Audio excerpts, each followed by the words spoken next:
తెలంగాణలోని మైనార్టీ వర్గాల అభివృద్ధి, విద్య, ఉపాధి రంగాల్లో అవసరమైన మేరకు ఆదుకోవడానికి ప్రభుత్వం కట్టుబడి ఉందని ముఖ్యమంత్రి రేవంత్ రెడ్డి పునరుద్ఘాటించారు. ముస్లింలలో ఎంతో మంది నిరుపేదలు ఉన్నారని, ప్రభుత్వం అమలు చేసే సంక్షేమ కార్యక్రమాల్లో వారి జనాభా మేరకు అవకాశాలు కల్పిస్తామని స్పష్టం చేశారు.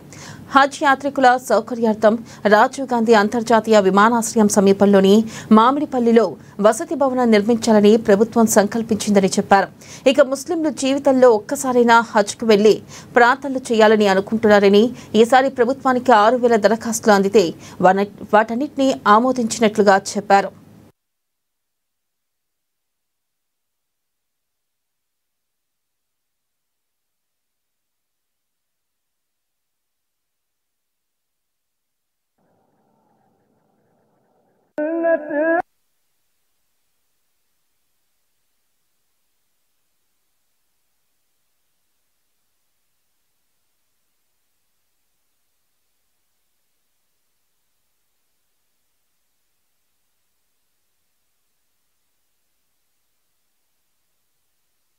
ఇక హజ్ యాత్రికులకు వేడుకలు పలుకుతూ విమానాశ్రయం బయలుదేరిన బస్సులకు నాంపల్లి హజ్ హౌస్ వద్ద ఏర్పాటు చేసిన కార్యక్రమంలో ముఖ్యమంత్రి జెండా ఊపి ప్రారంభించారు. ఈ సందర్భంగా జరిగిన సభలో ముఖ్యమంత్రి రేవంత్ రెడ్డి మాట్లాడుతూ యాత్రికులకు శుభాభినందనలు తెలియజేశారు.